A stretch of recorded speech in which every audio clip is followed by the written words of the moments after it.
Bismillahirrahmanirrahim. Assalamualaikum warahmatullahi wabarakatuh. Selamat siang, salam sejahtera bagi kita semua. Perkenalkan, saya Megawati. Saya saat ini bekerja di RSCM sebagai salah satu staf bidang keperawatan. Kemudian peminatan saya adalah di keperawatan urologi dan nefrologi. Saya menyelesaikan pendidikan spesialis keperawatan medikal bedah saya di Fakultas Ilmu Keperawatan Universitas Indonesia angkatan 2016.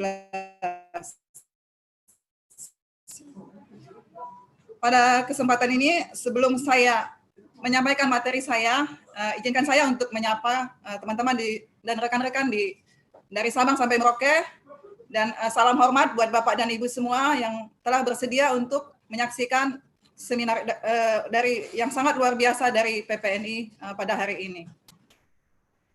Selanjutnya, ada satu salam yang ingin saya sampaikan, yang mungkin itu melekat dengan diri kita sebagai keperawatan. Menyimak dari Bapak Ketua tadi, dari Pak Hanif, saya ingin menyampaikan satu kata yang sering melekat dalam diri perawat, yaitu caring. Untuk itu, mari kita sama-sama menyampaikan salam caring buat perawat Indonesia. Baik, untuk materi saya mulai. Di dalam keperawatan urologi, tindakan di bidang urologi itu kita mengenal ada 4 tindakan, yaitu konservatif, non-invasif, minimal invasif, dan pembedahan terbuka. Pada tindakan konservatif, kita mengupayakan upaya-upaya pencegahan. Sedangkan untuk non-invasif, untuk fokusnya pada materi hari ini adalah saya ingin menyampaikan tentang ESWL. Untuk minimal invasif, kita dapat lihat pada tindakan PCNL, URS, dan banyak lagi. Kemudian untuk pembedahan terbuka adalah radikal sistektomi atau radikal prostatektomi. Extracorporeal shock wave lithotripsy atau kita kenal ESWL merupakan suatu tindakan non-invasif.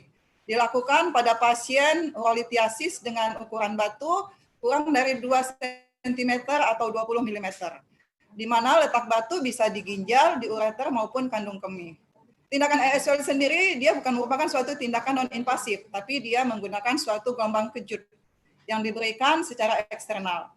Kemudian gelombang kejut diarahkan oleh fluoroskopi dan ditransmisikan ke arah batu. Batu akan menjadi fragmen kecil yang dapat melalui ureter. Di sini batu-batu tersebut dapat mengakibatkan adanya sedikit perdarahan dan mungkin juga beresiko infeksi karena pecahan batu yang menyebar yang mengakibatkan bakteri dapat menyebar ke saluran perkemihan.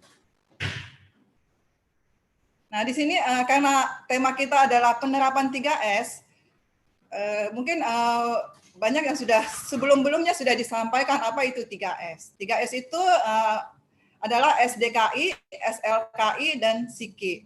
Di mana 3 standar ini yang dibuat oleh PPNI tentunya mempunyai sebuah landasan hukum. Dalam suatu standar ada landasan hukumnya, dan untuk SDKI, SLKI, dan SIKI itu adalah landasan hukumnya berdasarkan Undang-Undang Nomor 36 Tahun 2009 tentang Kesehatan, Undang-Undang Nomor 44 Tahun 2009 tentang Rumah Sakit, Undang-Undang Nomor 36 Tahun 2014 tentang Tenaga Kesehatan, Undang-Undang Nomor 38 Tahun 2014 tentang Keperawatan, Peraturan Presiden Nomor 12 Tahun 2013 tentang Jaminan Kesehatan, serta Peraturan Menteri Kesehatan Republik Indonesia nomor HK 0202 Menkes garing 148 garing 1 garing 2010 tentang izin dan penyelenggaraan praktek perawat yang direvisi dengan Peraturan Menteri Kesehatan Republik Indonesia nomor 17 tahun 2013. Dan landasan hukum ini ada di dalam buku untuk penerapan 3S ini. Dan saya ingin meninjau lebih lanjut tentang bagaimana peran perawat dalam pemberian SDKI, SLKI, dan SIKI ini. Dijelaskan dalam Undang-Undang Nomor 36 Tahun 2009 tentang Kesehatan. Di situ di pasal 30 dijelaskan bahwa dalam menjalankan tugas sebagai pemberi asuhan keperawatan, perawat berwenang melakukan pengkajian, menetapkan diagnosis keperawatan, merencanakan tindakan keperawatan, melakukan tindakan keperawatan, serta melakukan evaluasi keperawatan. Bagaimana penerapan 3S ini di dalam asuhan keperawatan? Seperti kita ketahui, menurut SDKI tahun 2016, diagnosis keperawatan merupakan penilaian klinis, pengalaman atau respon individu terhadap pengalaman atau respon individu, keluarga, atau komunitas pada masalah kesehatan, pada risiko masalah kesehatan atau pada proses kehidupan. Masalah kesehatan sendiri merupakan reaksi yang timbul dari respon dialami oleh klien dalam kondisi sehat maupun sakit. Dan masalah kesehatan yang dialami tersebut dapat kita atasi dengan intervensi keperawatan, tentunya melalui SLKI dan SIKI. Di dalam SDKI sendiri, penerapan diagnosa keperawatan itu dikategorikan menjadi 5 kategori, yaitu fisiologis, psikologis, perilaku, relasional, dan lingkungan. Di mana setiap kategori ini mempunyai subkategori. Dari fisiologi dikategorikan menjadi 7 subkategori, yaitu respirasi, sirkulasi, nutrisi dan cairan, eliminasi, aktivitas dan istirahat, neurosensori, reproduksi dan seksualitas. Sedangkan pada kategori fisiologis itu adalah nyeri dan kenyamanan, integritas ego, pertumbuhan dan perkembangan. Untuk kategori perilaku itu subkategorinya adalah kebersihan diri, penyuluhan dan pembelajaran. Untuk kategori relasional, subkategorinya adalah interaksi sosial, dan untuk lingkungan adalah keamanan dan proteksi. Untuk masalah kasus-kasus urologi sendiri, ini banyak mencakup pada yang saya respirasi, sirkulasi, nutrisi dan cairan, eliminasi terutama aktivitas dan istirahat, nyeri dan kenyamanan, integritas ego, penyuluhan dan pembelajaran, serta keamanan dan proteksi. Menurut SDKI, dijelaskan dalam SDKI, diagnosis keperawatan itu dibagi menjadi 2, yaitu negatif dan positif, di mana diagnosis negatif menurut SDKI adalah aktual dan resiko, sedangkan untuk diagnosis positif adalah promosi kesehatan.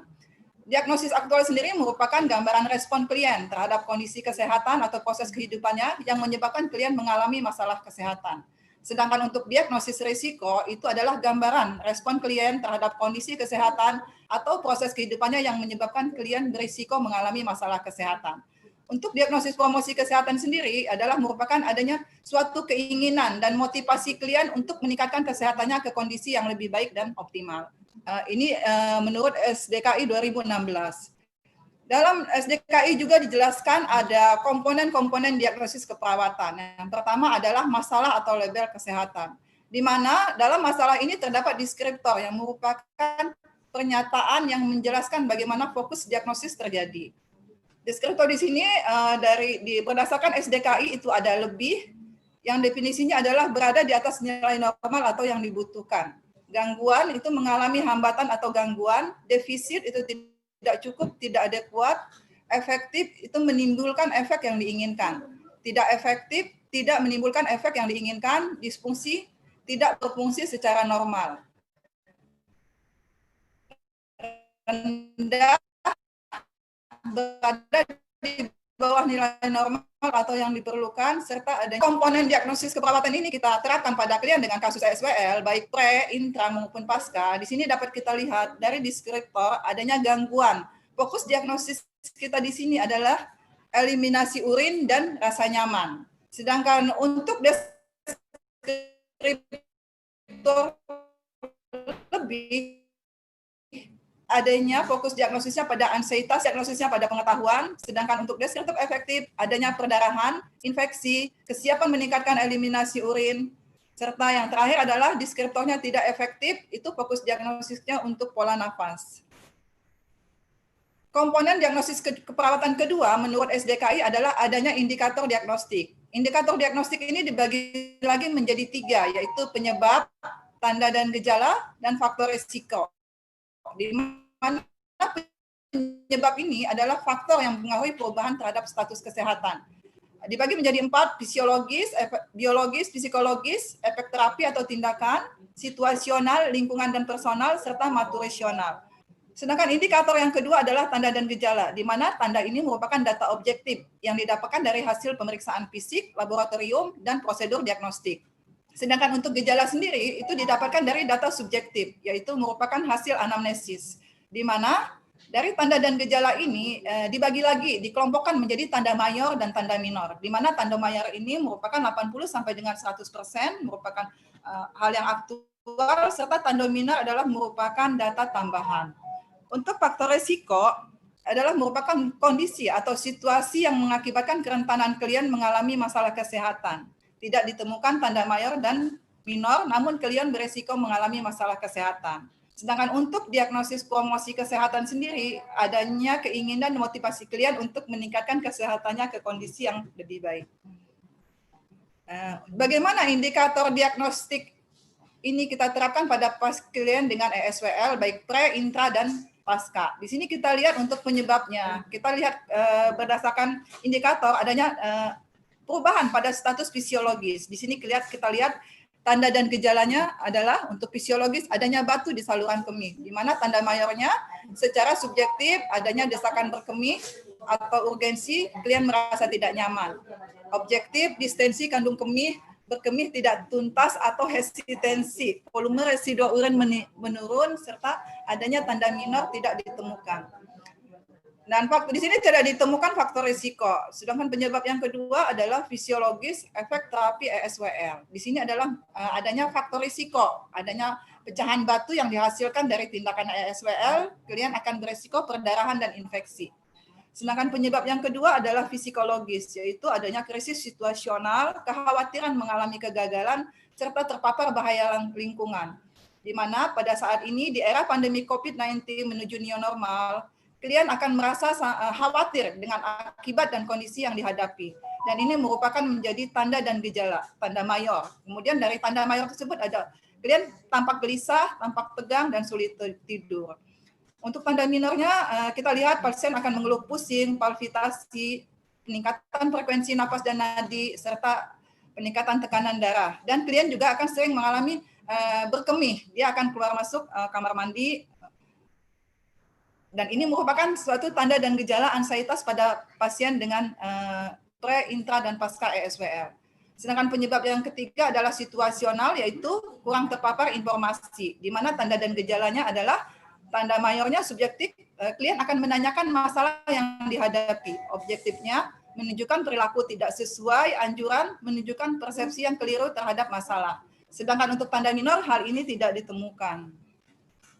Dan bagaimana peran perawat di era pandemi COVID-19 ini menuju era new normal? Kita tahu saat ini berdasarkan data bahwa penderita COVID-19 semakin hari semakin meningkat. Di saat kondisi menuju new normal, banyak yang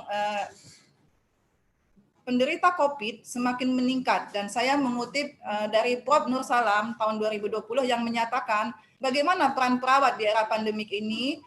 Prof. Nur Salam menyatakan bahwa perawat dapat berperan dalam hal komunikasi, informasi, dan edukasi, serta rapid assessment, kemudian kita melakukan deteksi dini, dan selain itu kita juga dapat memberikan pelayanan kesehatan secara langsung. Dan untuk proses penegakan diagnosis sendiri, menurut SDKI itu dibagi 3, menjadi analisa data, identifikasi masalah, dan perumusan diagnosa. Di mana analisa data di sini ialah membandingkan dengan nilai normal serta mengkelompokkan data. Sedangkan untuk identifikasi masalah, kita lihat masalahnya aktual, risiko, atau masalah promosi kesehatan. Dan untuk perumusan diagnosis sendiri, adanya masalah diagnosis aktual itu adalah masalah berhubungan dengan penyebab ditandain dengan tanda dan gejala. Sedangkan untuk perumusan diagnosis risiko itu adalah masalah ditandai dengan faktor risiko. Sedangkan untuk diagnosis promosi kesehatan itu adalah masalah ditandai dengan adanya tanda dan gejala. Proses penegakan diagnosis pada kasus klien ESWL ini kita lihat dari pertama analisa data. Ini didapatkan dari data pengkajian. Saya ambil salah satu diagnosis, yaitu untuk ansietas, tanda mayornya secara subjektif pasien akan merasa khawatir dengan akibat dan kondisi yang dihadapi. Objektifnya tampak gelisah, tampak tegang, dan sulit tidur.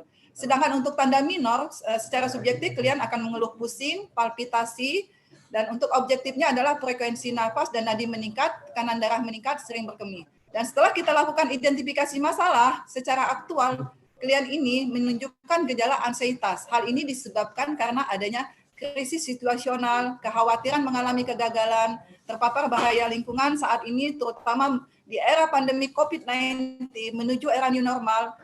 Klien yang akan dilakukan ESWL akan semakin meningkat ansietasnya. Untuk melakukan ESWL, tindakan ESWL, kalian sudah mengalami ansietas, ditambah lagi dengan kondisi saat ini. Dan menurut SDKI sendiri, untuk proses penegakan diagnosis keperawatan itu terbagi menjadi dua, yaitu metode penulisan dengan 3 bagian, yaitu untuk masalah-masalah aktual. Sedangkan untuk penulisan 2 bagian adalah untuk masalah risiko dan promosi kesehatan.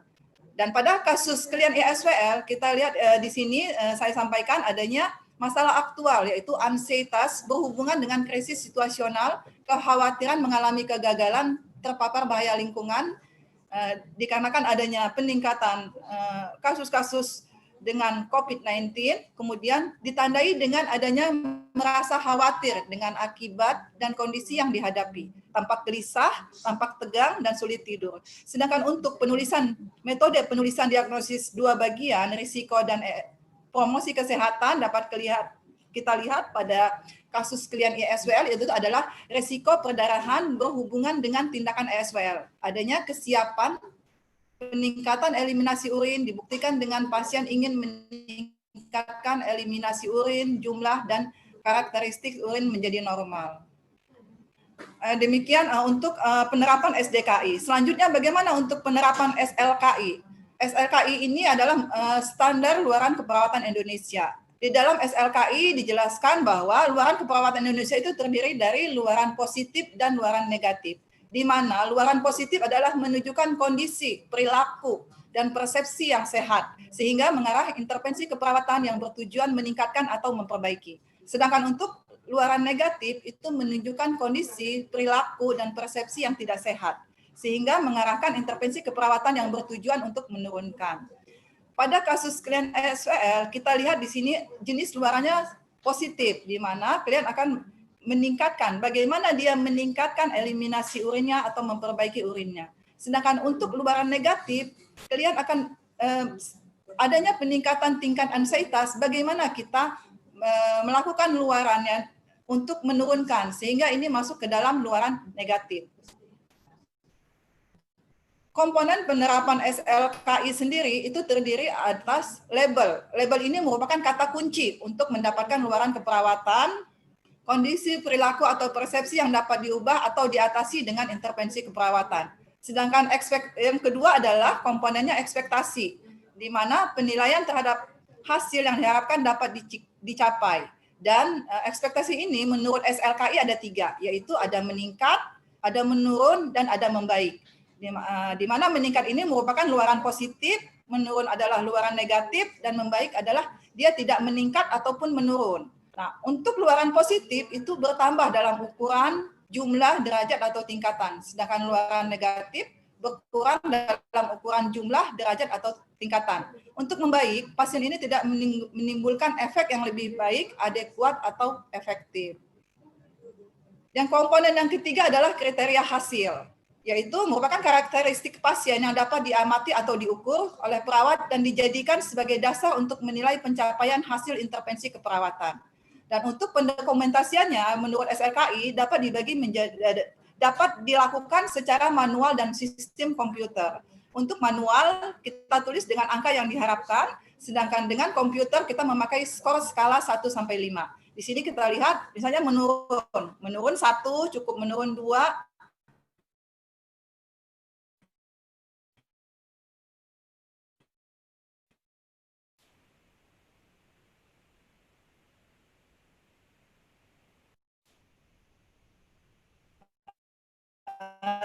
sedang 3, yang 4 cukup membaik, dan kelima membaik.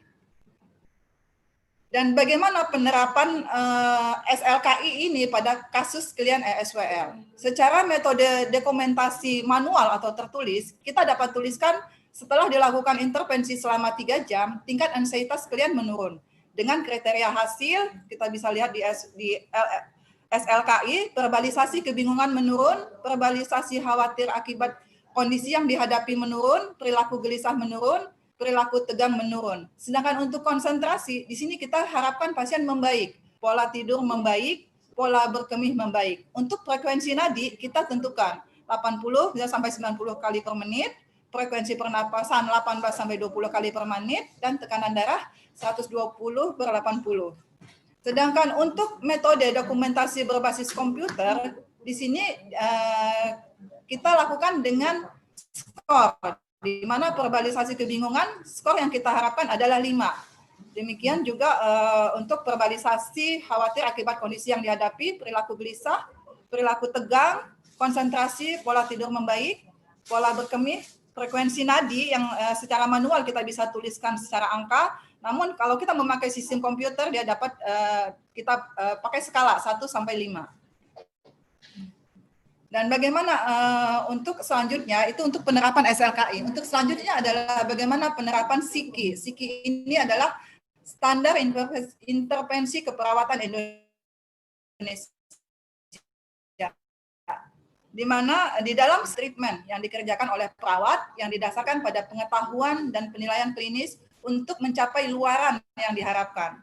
Sedangkan tindakan keperawatan adalah perilaku atau aktivitas fisik yang dikerjakan oleh perawat untuk mengimplementasikan intervensi keperawatan. Dan klasifikasi intervensi keperawatan menurut SLKI sendiri ini memakai standar yang sama dengan klasifikasi SDKI dan SLKI, di mana ada 5 kategori dan 14 subkategori. Dia menggunakan metode pengelompokan dan coding untuk memudahkan bagi pengguna yang berbasis komputer. Di dalam komponen intervensi keperawatan terdapat label. Di dalam SIKI dijelaskan ada terdapat 18 deskriptor pada label intervensi keperawatan, yaitu dukungan yang definisinya adalah memfasilitasi, memudahkan atau melancarkan, dan seterusnya. Di sini kita lihat ada edukasi, kolaborasi, konseling, konsultasi, kemudian ada latihan, manajemen, pemantauan, pemberian, dan sampai dengan terapi. Di sini setiap deskriptor mempunyai definisi tersendiri, seperti dukungan adalah memfasilitasi, memudahkan atau melancarkan. Komponen lain adalah tindakan. Tindakan menurut SIKI itu terdiri dari observasi, terapeutik, edukasi, dan kolaborasi. Untuk dalam penentuan intervensi keperawatan, menurut SIKI 2020, diagnosis keperawatan itu, intervensi keperawatan itu berdasarkan dari diagnosis keperawatan. Kita melihat lagi hasil yang diharapkan, di mana intervensi keperawatan yang dilakukan harus berdasarkan dan melihat faktor-faktor seperti kemampuan perawat,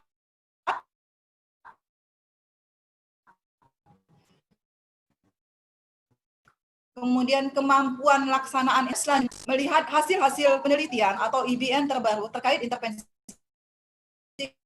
keperawatan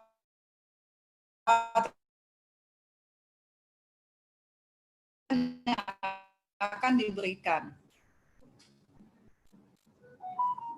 Berdasarkan SDKI, SLKI, dan SIKI, kita lihat untuk intervensi keperawatannya, yaitu untuk diagnosis keperawatan ansietas diberi kode D0080.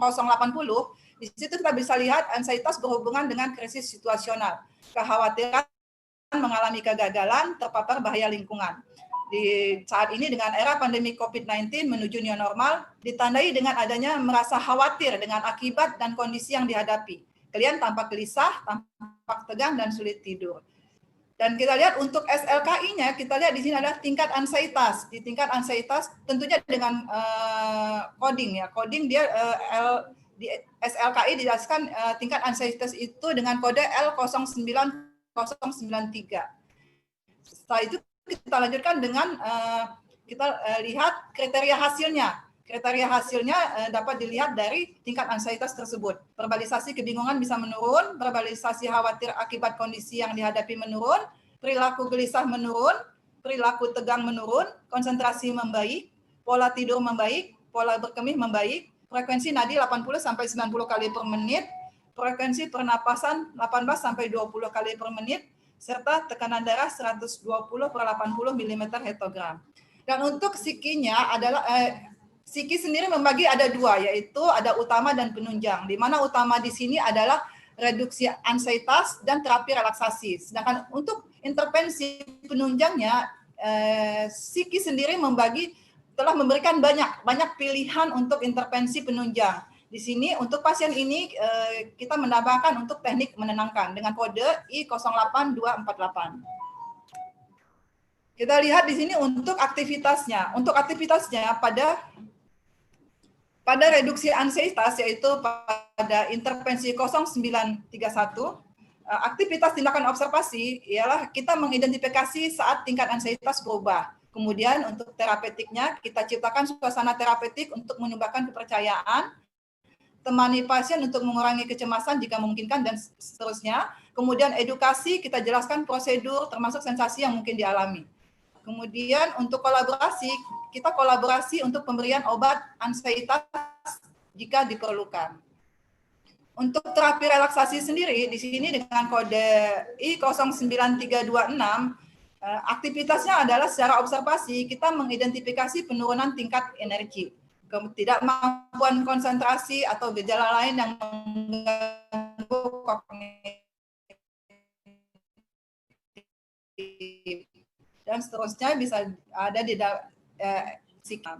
Kemudian untuk aktivitas edukasi, kita jelaskan tujuan, manfaat, batasan, dan jenis relaksasi yang tersedia. Dan untuk terapi relaksasi, kita tidak menggunakan kolaborasi. Dan selanjutnya, intervensi penunjang. Di sini saya menambahkan untuk teknik menenangkan, di mana teknik menenangkan ini aktivitasnya adalah secara observasi kita melakukan mengidentifikasi masalah yang dihadapi. Terapeutiknya kita membuat kontak dengan pasien, ciptakan ruangan yang tenang dan nyaman. Kemudian untuk edukasi, anjurkan untuk mendengarkan musik yang lembut atau yang disukai, anjurkan klien berdoa, berzikir, beribadah sesuai keyakinan. Anjurkan untuk melakukan teknik menenangkan hingga perasaan menjadi tenang. Untuk kolaborasinya di sini tidak. Dan untuk selanjutnya kesimpulan, berdasarkan 3S yaitu SDKI, SLKI, dan SIKI, pada klien dengan ESWL, kita dapat menemukan dapat lihat untuk SLKI-nya adalah tingkat ansietas, untuk SIKI-nya adalah utama, di mana ada juga di sini intervensi pendukung, di mana utama adalah reduksi ansietas, terapi relaksasi, sedangkan untuk pendukung adalah teknik menenangkan. Sedangkan diagnosis yang kedua yaitu nyeri akut dengan kode D0077, untuk standar luarannya adalah tingkat nyeri, yaitu dengan kode L08066. Untuk psikinya yaitu intervensi utamanya yaitu manajemen nyeri dan pemberian analgesik. Sedangkan untuk intervensi pendukung yaitu edukasi manajemen nyeri. Masalah yang ketiga adalah diagnosis yang ketiga, gangguan rasa nyaman, di mana gangguan rasa nyaman untuk SLKI-nya adalah status kenyamanan. Sedangkan untuk psikinya, psiki utamanya adalah manajemen nyeri dan pengaturan posisi, serta terapi relaksasi. Di sini saya tidak menambahkan untuk intervensi pendukung. Diagnosis yang ketiga adalah gangguan eliminasi urin, di mana untuk gangguan eliminasi urin ini dengan kode D0040, SLKI-nya adalah eliminasi urin dengan kode L04034. Untuk psikinya sendiri, utamanya adalah dukungan perawatan diri, BAK, kemudian manajemen eliminasi urin. Sedangkan untuk pendukungnya, saya tambahkan di sini adalah untuk manajemen cairan. Masalah yang kelima yaitu defisit pengetahuan. Di sini kita lihat untuk SLKI-nya yaitu tingkat pengetahuan, psiki utamanya adalah edukasi kesehatan, pendukungnya untuk intervensi pendukungnya adalah edukasi prosedur tindakan. Masalah yang keenam adalah pola napas tidak efektif. Pada klien ESWL dengan kondisi batu ada di ureter distal, posisi pasien akan prone, di mana di situ klien akan mengalami ketidakefektifan pola napas, sehingga masalah ini kenapa saya angkat. Kemudian untuk psikinya adalah bagaimana manajemen jalan napasnya, kemudian pemantauan respirasi, untuk intervensi pendukungnya adalah pengaturan posisi. Masalah selanjutnya yaitu menurut pada pasien ESWL adalah risiko infeksi, di mana untuk SLKI-nya adalah tingkat infeksi, sedangkan untuk psikinya utamanya adalah pencegahan infeksi, sedangkan untuk pendukungnya adalah manajemen medikasi. Untuk diagnosa yang ke-8 adalah risiko perdarahan, intervensi pencegahan perdarahan, kemudian kita pendukungnya identifikasi risiko. Yang terakhir adalah kesiapan peningkatan eliminasi urin, di mana ini untuk SLKI-nya adalah eliminasi urin, psikinya manajemen utamanya adalah manajemen eliminasi urin, sedangkan untuk psiki pendukungnya adalah promosi eliminasi urin. Demikian yang dapat saya sampaikan, semoga bermanfaat. Saya akhiri dengan wassalamualaikum warahmatullahi wabarakatuh. Terima kasih. Saya Jenny Sepang dari Akper Bala Keselamatan Palu. Ya, Dari silakan. Palu, Sulawesi Tengah. Terima kasih. Kepada pertanyaan buat pemateri pertama, Bu Megawati ya. Tadi Ibu sampaikan bahwa didiagnosa keperawatan bagi pasien yang SWL itu adalah mereka beresiko terjadinya infeksi. Nah, pertanyaan saya, Bu, karena ini kan masih resiko infeksi, data objektif ataupun subjektif yang nyata atau yang bisa kita lihat pada pasien dengan SWL itu seperti apa, Bu? Karena ini merupakan tindakan non-invasif gitu, Bu ya. Terima kasih, Bu. Baik, silakan langsung saja, Nes Mega. Ya, baik. Terima kasih, Nes Janes Seva dari Palu. Ya. Apa kabar, Bu? Sehat selalu, Ibu. Terima kasih. Sehat, terima kasih, Bu. Maaf, Ibu, saya izin sharing ya, Bu. Untuk menjawab pertanyaan Ibu tadi, terima kasih atas pertanyaannya, Ibu. Untuk diagnosa risiko infeksi, seperti dijelaskan di dalam SLKI maupun SDKI, untuk risiko sendiri dia tidak memerlukan sebetulnya data-data subjektif ataupun data objektif, Bu. Jadi itu tidak perlu dimunculkan tapi hanya berisiko. Jadi faktor risiko. Jadi tidak ditemukan adanya data subjektif ataupun objektif, namun klien mempunyai faktor risiko. Nah, di sini kenapa berisiko untuk infeksi? Karena pada pasien dengan ESWL akan terjadi pecahan fragmen batu-batu dan dia akan menyentuh ke dinding sekitar ginjal yang itu bisa mengakibatkan terjadinya risiko infeksi apabila kita tidak tangani, karena batu sendiri di dalamnya banyak mengandung bakteri, kuman, dan apa dia menyentuh dinding-dinding dari ginjal itu berisiko. Nah, untuk itu kita anjurkan pasien untuk pola hidup sehat, dan biasanya kita kolaborasi, Bu. Setiap pasca SWL biasanya sering juga diberikan untuk terapi antibiotik ringan. Begitu, Ibu. Apakah menjawab, Ibu? Baik, Bu. Terima kasih, Bu. Terima kasih. Baik, terima kasih Nes Mega. Lanjut ke penanya.